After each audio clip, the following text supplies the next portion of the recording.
esperança? Aproveita e deixa aqui nos comentários pra gente o que te traz esperança. Boa noite a todos. Eu cumprimento também a galera. Obrigada. Presente da minha Nara. Eu quero cumprimentar também a galera do YouTube, né, que está assistindo a gente aí pela internet. Um abraço a todos vocês. Abre a Bíblia no livro de Lucas, Evangelho de Lucas, capítulo 2, do versículo... Evangelho de Lucas, no capítulo 2, versículos... Deixe-me ver... 25. Diz assim: em Jerusalém morava um homem chamado Simeão. Ele era bom e piedoso e esperava a salvação do povo de Israel. A minha tradução talvez esteja um pouquinho diferente da sua, porque é a linguagem de hoje, nova tradução da linguagem de hoje. O Espírito Santo estava com ele, e o próprio Espírito lhe tinha prometido que antes de ele morrer, ele veria o Messias, enviado pelo Senhor. Guiado pelo Espírito Santo de Deus, Simeão foi ao templo, quando os pais levaram o menino Jesus ao templo, para fazer o que a lei manda. Simeão pegou o menino no colo e louvou a Deus e disse: agora, Senhor, cumpriste a promessa que fizeste, e já pode deixar este teu servo partir em paz, pois eu já vi com os meus próprios olhos a tua salvação, que preparaste na presença de todos os povos, e para todos os povos, uma luz para mostrar o teu caminho a todos os que não são judeus, a todas as nações, e para dar glória ao teu povo Israel. O pai e a mãe do menino ficaram admirados com o que Simeão disse a respeito dele. Simeão os abençoou e disse a Maria, mãe de Jesus: este menino foi escolhido por Deus para a destruição, como para a salvação de muita gente em Israel. Ele vai ser um sinal de Deus. Muitas pessoas falarão contra ele, e assim os pensamentos secretos dessas pessoas serão conhecidos, e a tristeza, como uma espada afiada, cortará o seu coração, Maria. Havia ali uma profetisa chamada Ana, que era viúva e muito idosa. Ela era filha de Fanuel, da tribo de Asser. 7 anos depois que ela havia se casado, o seu marido morreu. Agora, ela estava com 84 anos de idade, nunca saía do pátio do templo e adorava a Deus, dia e noite, jejuando e fazendo orações. Naquele momento, ela chegou e começou a louvar a Deus e a falar a respeito do menino para todos os que esperavam libertação em Jerusalém. Feche os olhos. Espírito Santo de Deus, tem misericórdia de nós. Libera sobre nós a revelação da tua palavra. Libera sobre nós uma porção do teu mantimento, do teu alimento. Senhor, edifica a nossa fé por meio da tua palavra. Senhor, não me deixa atrapalhar aquilo que o Senhor já começou e está fazendo no coração e na mente do teu povo. Pois esses são os teus filhos, são os teus escolhidos, e aqui estão porque o Senhor permitiu que eles viessem aqui, e o Senhor os trouxe aqui pelo propósito que o Senhor estabeleceu para cada um deles. Pai eterno, que eles saiam daqui, ó Pai Santo, tendo uma experiência contigo nessa noite. Pai, eu imagino que eles já tenham sido tocados, e eu creio nisso, porque o Senhor tem tocado na minha vida, e eu tenho certeza absoluta que os louvores já ministraram o coração dos teus filhos. Pai eterno, solidifica, consolida a palavra que o Senhor já liberou para cada um deles, em nome de Jesus Cristo, amém.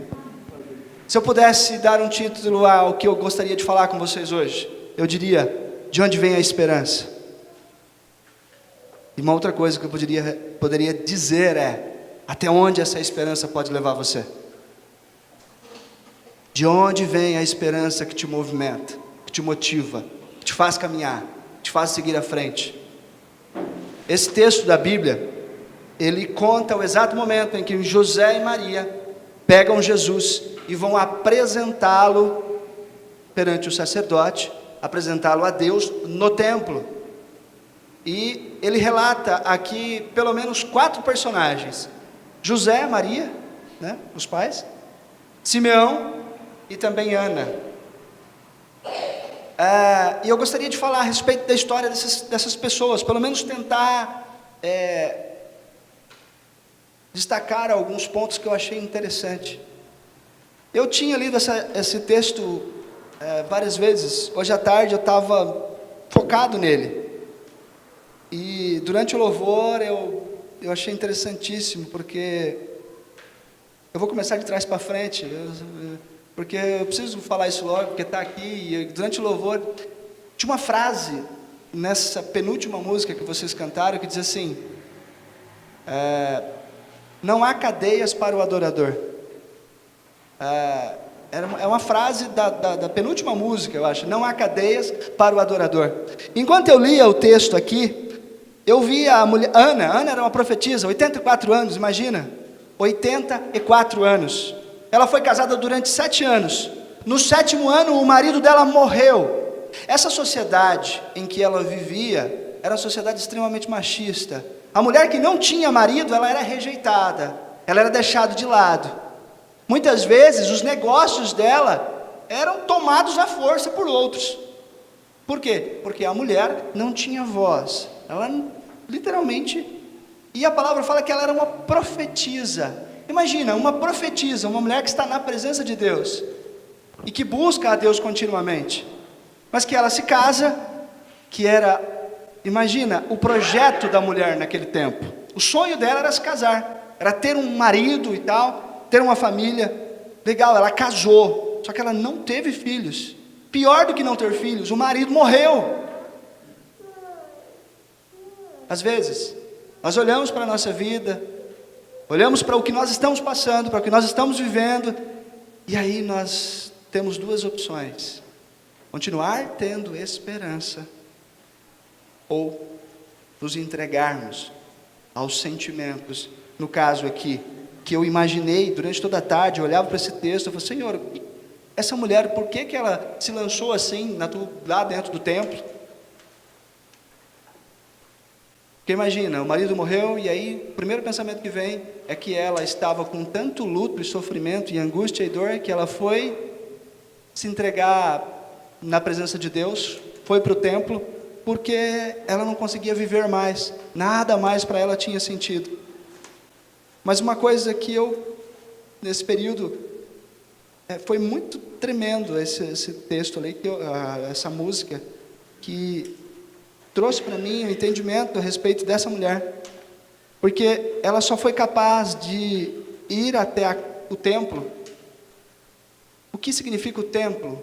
É o lugar onde nós ouvimos a voz de Deus, é o lugar onde nós buscamos o Deus Todo-Poderoso, é o lugar onde nós buscamos por resposta. O templo representa aqui para essa mulher o lugar onde ela encontraria o caminho, ela encontraria a motivação, é o lugar onde ela encontrava a resposta. Às vezes, na nossa ansiedade, nós desejamos e nós buscamos e exigimos que a resposta venha exatamente no momento, na hora e do jeito que nós queremos. Essa mulher, ela viveu 84 anos. O Tiago falou um negócio aqui durante o louvor, que o Senhor não faz nada sem antes revelar aos teus servos, os profetas. E é verdade. A palavra de Deus diz isso. É um texto da palavra de Deus, eu não me lembro o texto aqui, mas é um texto da palavra do Senhor que diz exatamente isso. Busca aí, Tiago, me fala para mim. Me fala para mim qual é o texto, por favor. Então, ela confiou. E ela buscou a resposta.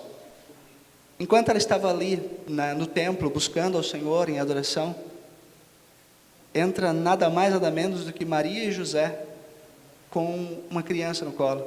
Jesus Cristo, ainda criança, tinha acabado de nascer. É interessante porque, se a gente pudesse dar uma imagem para a palavra esperança, né? Como eu poderia fazer com que vocês entendam o que eu estou querendo dizer? Quando eu faço assim, assim, todos vocês entendem, né?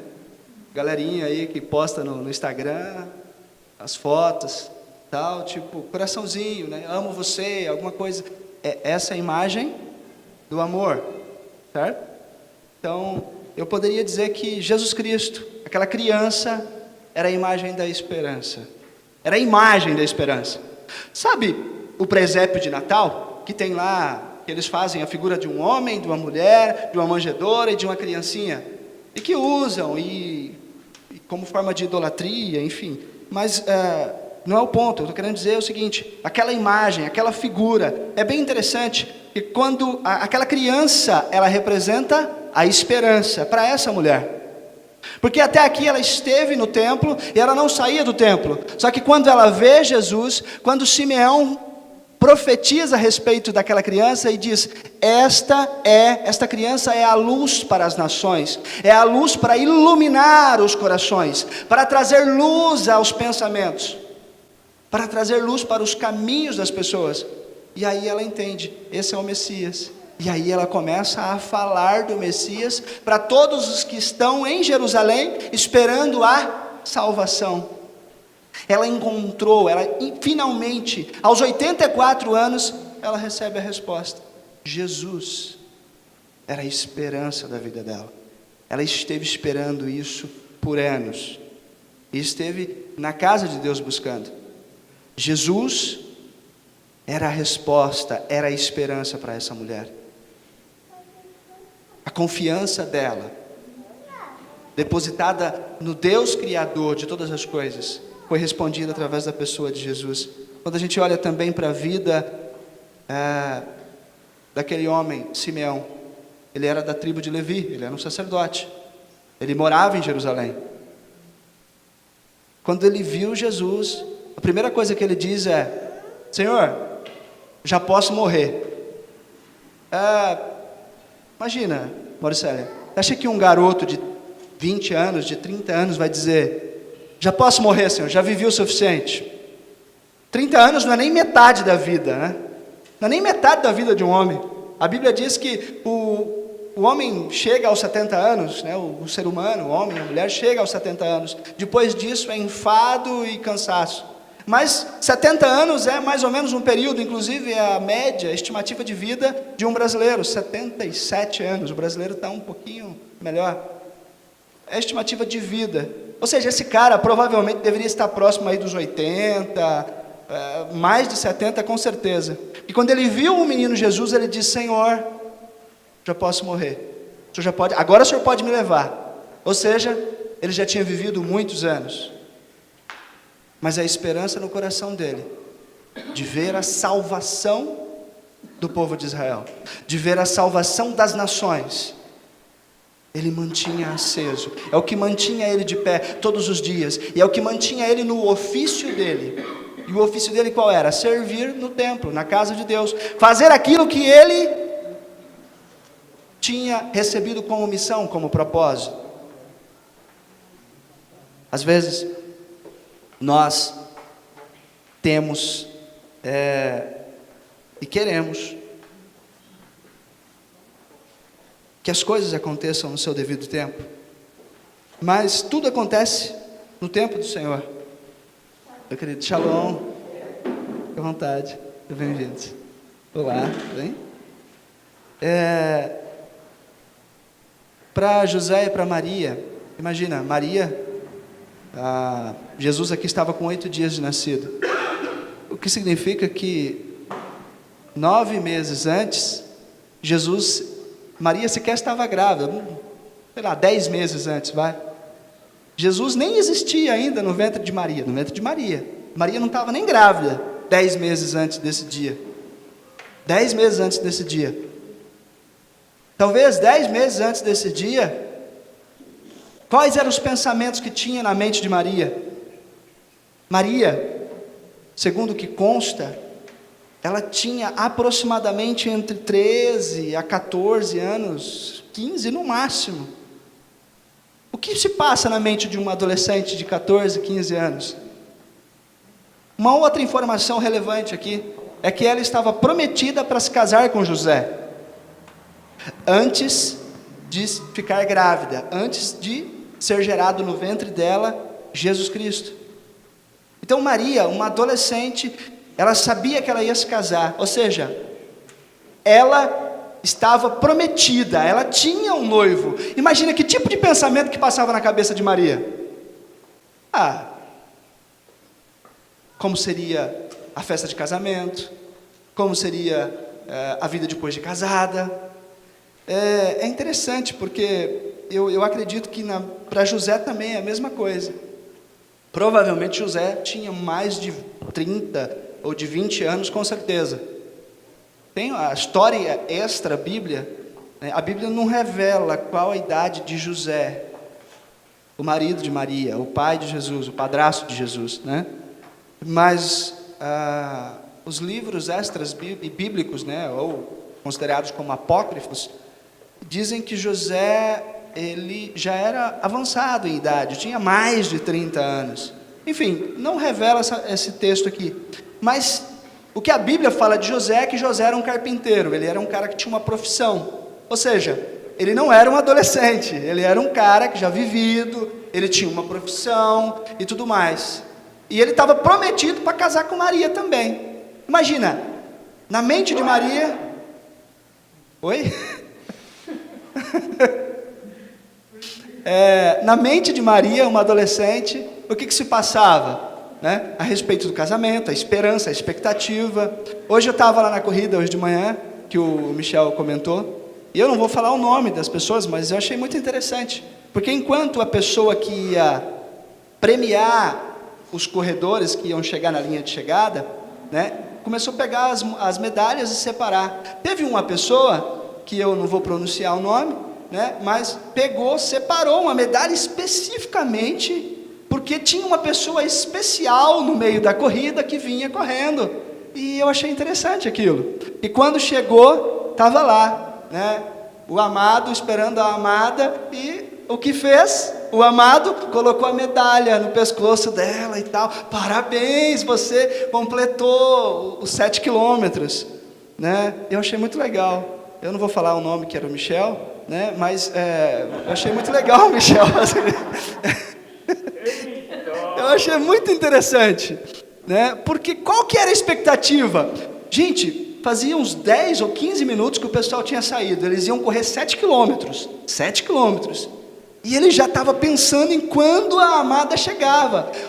Às vezes dizem que as meninas é que ficam só pensando, né, no namorado e tal, não sei o quê. Mas não é nada. Não é só menina não, o menino também. A gente vê isso várias vezes, né, e hoje eu pude constatar, vendo isso. Fazia uns 10 minutos que ela tinha saído, ele já estava procurando quando ela ia chegar, o que ele ia fazer. Eu achei muito legal isso, muito interessante. Imagina, Maria, os pensamentos de Maria a respeito do que viria na vida dela. De repente, ela tem uma visão, um anjo Gabriel, é o que está no capítulo 1 de Lucas, do Evangelho de Lucas. O anjo Gabriel vem e diz a Maria: Maria, você vai ter um filho, e no seu ventre será gerado, pelo Espírito Santo, pelo poder do Espírito Santo, o próprio Filho de Deus vai ser gerado no teu ventre.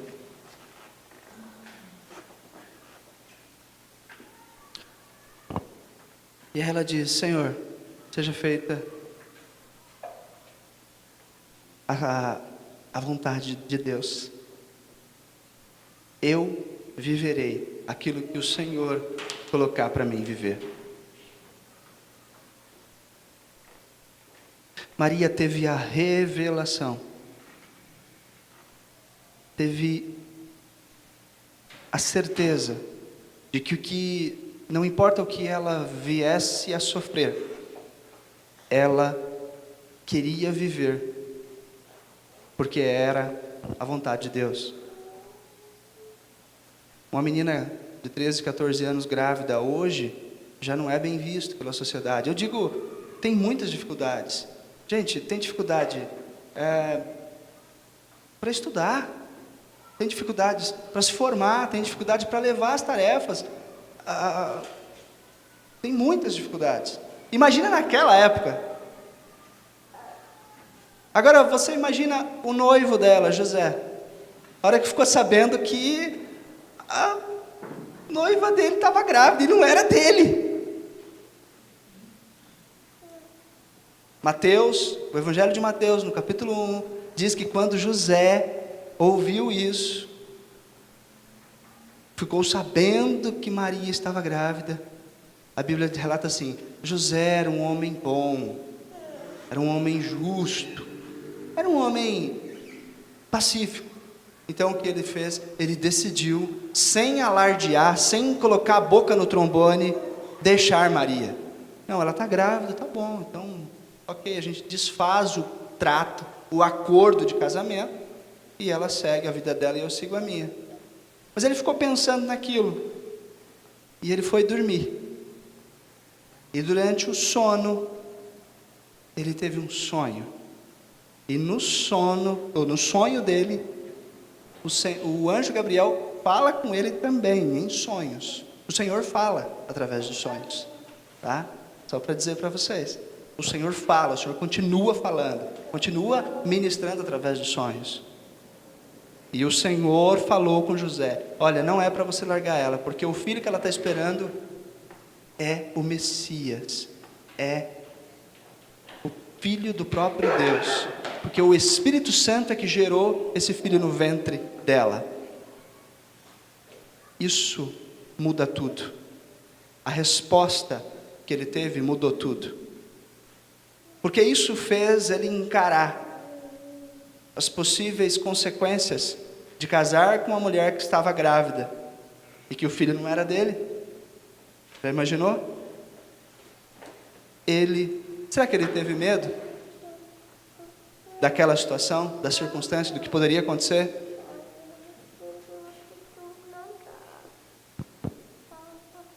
Ele decidiu crer. Ele decidiu crer na revelação que ele teve. Tem uma frase no filme Alice no País das Maravilhas, que Alice está lá tentando achar o caminho do castelo que ela precisa ir para sair daquele lugar, e ela tem um gato que fica aparecendo e sumindo. Aí aquele gato, ela vê o gato assim, meio que em cima da árvore, e ela está perdida. E Alice está ali, ela vê o caminho, e ela vê o gato, vê o caminho, olha para o gato e fala: oi, e será que você não pode me dizer aonde esse caminho vai dar? E aí o gato, lá no filme, no livro, né, vira para ela e diz: para quem está perdido, qualquer caminho serve.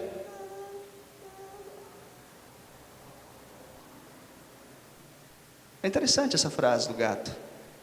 Para quem está perdido, qualquer caminho serve. Mas veja, quando nós cedemos a estas primeiras impressões de que qualquer caminho serve, nós deixamos de lado o caminho correto, o caminho certo, o caminho da verdade. Jesus Cristo disse assim: conhecereis a verdade, e a verdade vos libertará. Jesus é o nosso Salvador, Jesus é o nosso Senhor, Jesus é a luz que ilumina o nosso caminho. Jesus é aquele que nos sustenta, aquele que continua nos mantendo de pé, é aquele que edifica a nossa vida. Jesus é a resposta da nossa busca. Eu compartilho com vocês aqui esse texto, essa história, porque imagina, José e Maria, eles moram em uma cidade chamada Nazaré, em um distrito de Galileia. Era uma cidade no meio do nada, uma vilinha. E eles estão obrigados a literalmente sair daquela cidade, deixar tudo, deixar a vida deles e tudo mais, para vir a Jerusalém. No começo aqui, a partir do versículo 22, diz exatamente isso. Eles tiveram que sair dali, eles tiveram que deixar a casa deles, porque eles precisavam ir a Jerusalém, eles precisavam ir a Judá, fazer um recenseamento, porque eles eram da tribo de Judá. E naquele período teve uma lei em que todos os da tribo de Judá tinham que vir e fazer um recadastramento. E Maria grávida, já ali próximo, provavelmente, quantas semanas está, Shirley? 37, já está quase, 44, né? 41, 42 para nascer. Isso, isso aí. Você viu, né? Que eles manjam tudo de tempo de nascimento. Uma maravilha, né? Então, Maria já provavelmente deve estar por ali, entre 40 e 41. Ela teve que sair de Nazaré e ir para Jerusalém, grávida. E ela chega próximo a Belém, tá? Próximo a Belém, já no território da Judéia, um pouquinho à frente de Jerusalém, uma cidade próxima a Jerusalém, porque ele tinha que fazer esse recadastramento lá. E lá em Belém, Maria, a hora que chegou, já se hospedou lá na hospedaria e Jesus Cristo nasceu.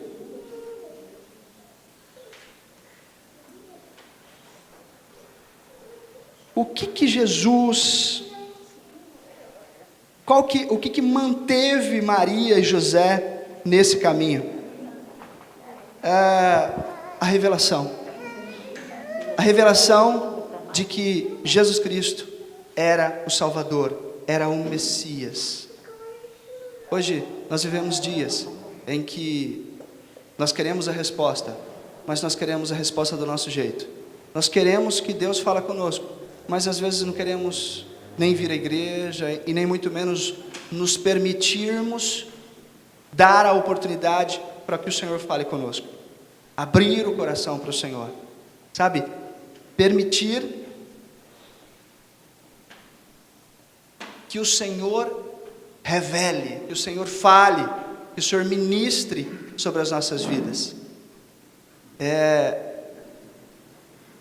O que foi? Os meninos estão...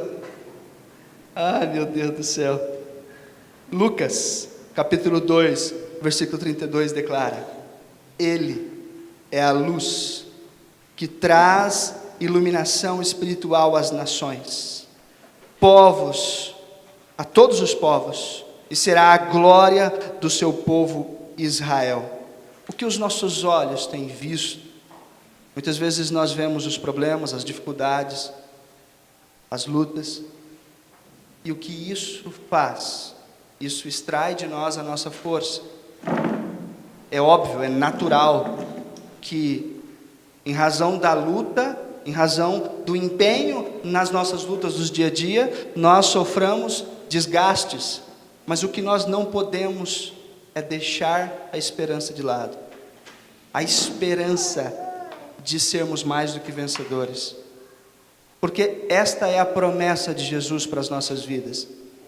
Ele é a luz que ilumina o nosso caminho. Ainda que estejamos em trevas, Ele ilumina o nosso caminho. Ainda que estejamos em uma situação praticamente irresolúvel, Ele promete estar conosco.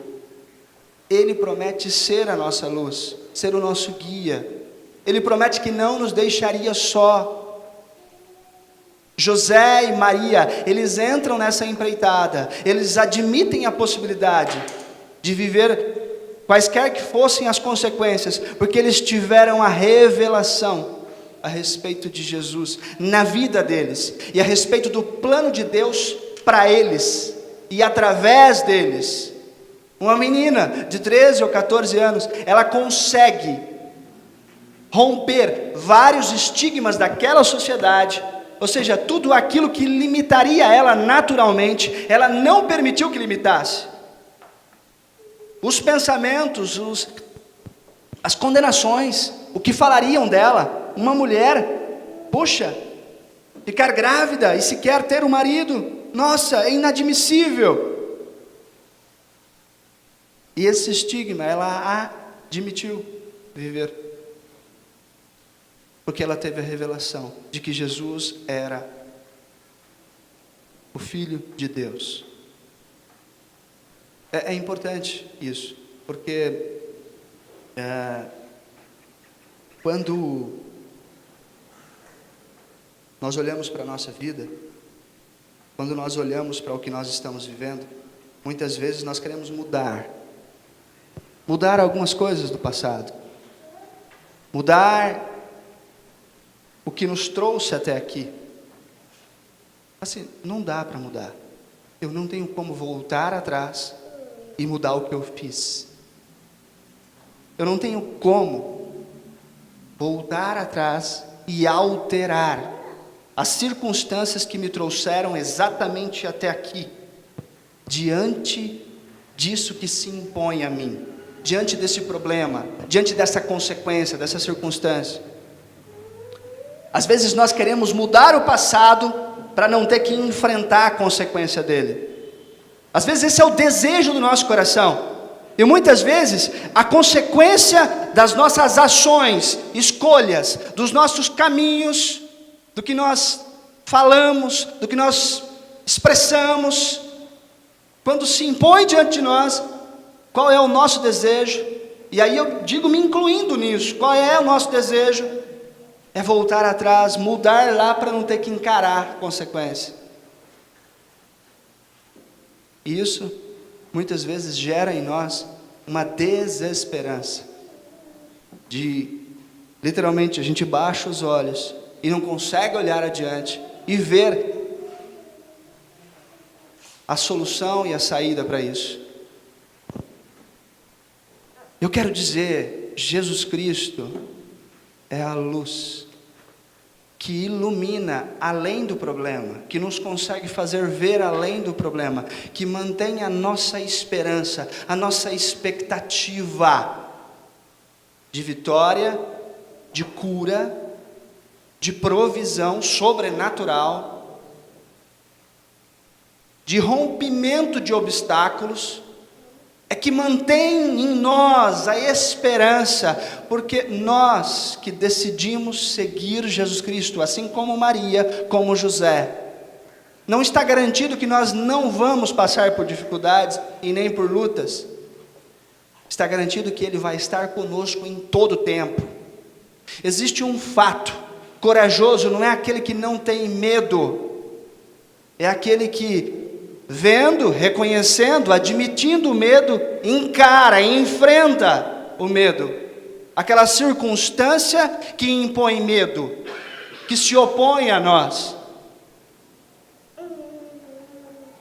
É manter a esperança, mesmo diante de alguma circunstância que você fala, eu não vou conseguir, eu acho que não vai dar, mas eu continuo crendo, eu decido crer, eu decido me manter esperançoso na promessa daquele que é maior do que eu, que é maior do que o meu problema, que é maior do que a minha dificuldade, do que a barreira que se impõe a mim. É continuar crendo em um Deus Todo-Poderoso, em Jesus Cristo, que traz a solução. Olha, eu quero dizer uma coisa, e aí eu repito a frase de um cara que é muito conhecido no Brasil, no mundo. Chico Xavier, uma vez ele falou assim, olha que coisa, Chico Xavier, ele diz, essa frase atribuem a ele, não sei se foi ele que fez essa frase, ou que falou, proclamou essa frase, mas ele fala assim: nós não podemos voltar atrás e mudar, fazer um novo começo. Deixa eu colar aqui, eu não me lembro da frase direito. É assim, ó: embora ninguém possa voltar atrás para fazer um novo começo, qualquer um pode começar agora a fazer um novo fim. Achei interessante. Esse homem, com tudo aquilo que ele viveu, e onde ele viveu, ele teve essa consciência. E nós precisamos olhar com consciência. Nós precisamos ser homens e mulheres que têm consciência das coisas que estão ao redor, que tenha consciência dos limites, das limitações e das barreiras que se impõem a nós. Nós precisamos, de fato, ver isso, encarar, fazer o cálculo. Jesus diz assim: ninguém começa a construir uma torre sem antes calcular o custo dessa torre, a quantidade de tijolos, de cimento, de empregados que vai utilizar para construir essa torre. Nós precisamos ter essa perspectiva real e racional das coisas, das dificuldades, dos problemas. Mas o que eu estou dizendo para vocês, e que eu gostaria que vocês renovassem dentro de vocês, não é só esse pensamento racional, esse pensamento direto, essa conclusão lógica dos fatos. Eu quero que vocês renovem a vossa esperança, porque Jesus Cristo, Ele é a resposta para aquilo que os nossos olhos ainda não conseguem ver. Ele é a garantia de que nós temos acesso àquilo que as nossas mãos ainda não podem apalpar. Não é isso que diz em Hebreus? Porque o que é a fé? A fé é a esperança. Olha só o que diz o texto em Hebreus. Hebreus, capítulo 11, versículo 1. A fé é a certeza de que alcançaremos a nossa esperança. É a prova das coisas que ainda não vemos. Aquele dia que nós fomos lá orar pela Amanda, a sentença que pesava sobre ela, sobre o marido dela, sobre a criança, era de que a gestação não se concluiria. E ela estava, com sangramento, com hemorragia. E o Senhor permitiu e teve graça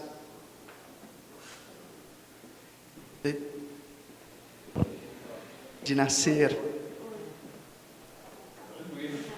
Glória a Deus por isso. Porque foi a mão de Deus que interviu. E a infecção que ela estava de urina passou para o rim, do rim passou para a placenta, da placenta passou para a bebê. A bebê teve infecção no intestino, teve um probleminha lá no estômago e nos rins. E é como eu estava dando testemunho aí na frente. E para honra e glória do Senhor Jesus, ela já está restabelecida. Glória a Deus, glória a Deus. Porque ela nasceu, porque Deus é poderoso para, mesmo com as sentenças dos médicos dizendo não vai nascer, pela fé, nós unimos a nossa fé com aquela família, com a Amanda, com a casa dela, com o marido dela, e nós declaramos, vai nascer em nome de Jesus, e ela vai viver em nome de Jesus. Nós precisamos crer, nós precisamos ver além das limitações que estão diante de nós. Nós precisamos recomeçar, nós precisamos restabelecer esse prisma, esse valor, esse fundamento na nossa fé, de crer no sobrenatural, de não perder a esperança, mesmo diante de circunstâncias que dizem o contrário, que estabelecem o contrário.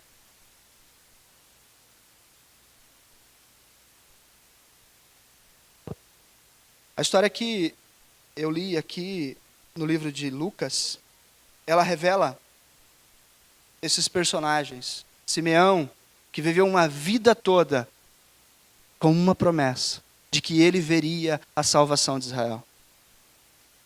E já nos últimos dias de vida, ele teve a revelação, ele teve a honra de apresentar Jesus Cristo. Que, inclusive, anos depois, Jesus Cristo disse: eu não vim anular a lei, eu vim cumprir os mandamentos do Senhor. E é por isso que, no 8º dia, como era a lei, ele apresentou a criança diante do Senhor, e nós fazemos isso, continuamos fazendo essa apresentação, não como um ritual, mas como uma consagração dos filhos mesmo. Então, Simeão, porque ele creu, porque ele manteve aceso dentro dele a esperança de ver a salvação, ele viu, os olhos dele viu. Queridos, nós precisamos ter os nossos olhos abertos. E a primeira coisa é eu racionalmente tomar a decisão de crer que Deus é o Todo-Poderoso e Ele pode mudar as circunstâncias naturais e as sobrenaturais. Aquilo que dizem que não há mais chance, eu preciso continuar crendo. Porque essa é uma incumbência de quem crer em Jesus. Jesus, aquilo que está ao nosso alcance, compete a nós fazermos. Mas aquilo que não está, nós precisamos crer. Nós precisamos nos impor, nos posicionar com fé contra tudo aquilo que se impõe a nós. Até porque, se nós não tomarmos a atitude de crermos, nós vamos perder a oportunidade de dar glória a Deus. Nós vamos perder a oportunidade de ter a experiência do milagre de Deus. Nós vamos perder a oportunidade de sermos forjados na batalha. Homens e mulheres, em toda a Bíblia, homens e mulheres reais que tinham seus compromissos, eles viveram milagres porque decidiram acreditar no milagre. Porque decidiram acreditar que em qualquer circunstância, quem determina o resultado é o Senhor.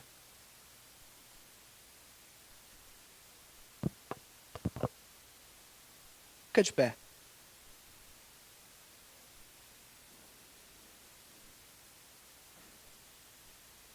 Provérbios capítulo 13, versículo 20 diz assim: quem anda com os sábios será sábio, mas o companheiro de tolos sofre a aflição.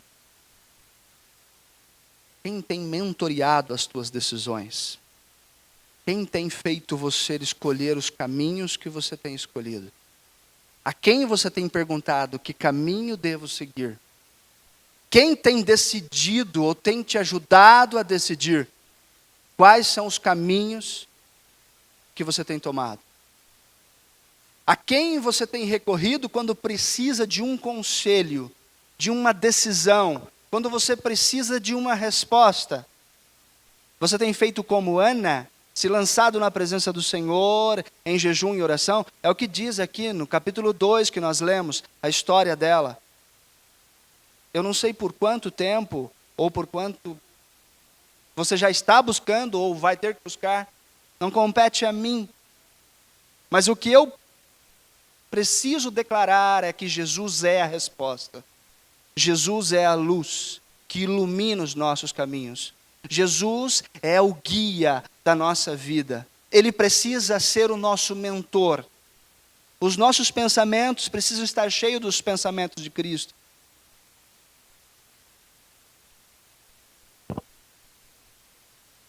Sabe aquele ditado?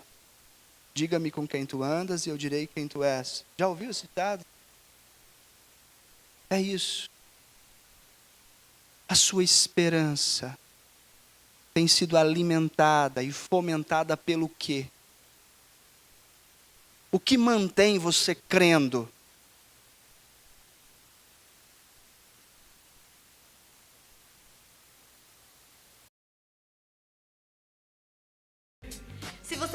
esse vídeo, curta e compartilhe e se inscreva no nosso canal.